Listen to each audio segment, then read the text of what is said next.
Listen attentively. Very important.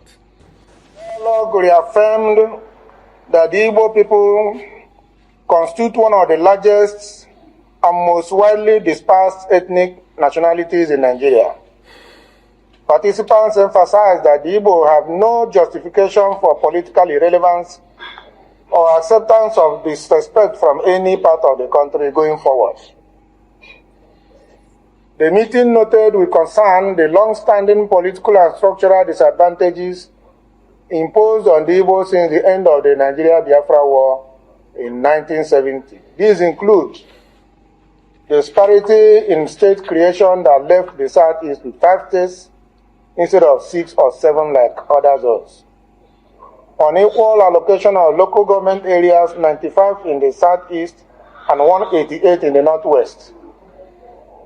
Boundary adjustments that reduced Igbo landmass and transferred the major oil-bearing areas to neighboring states. These actions were identified as systemic attempts to weaken the Southeast economically and politically.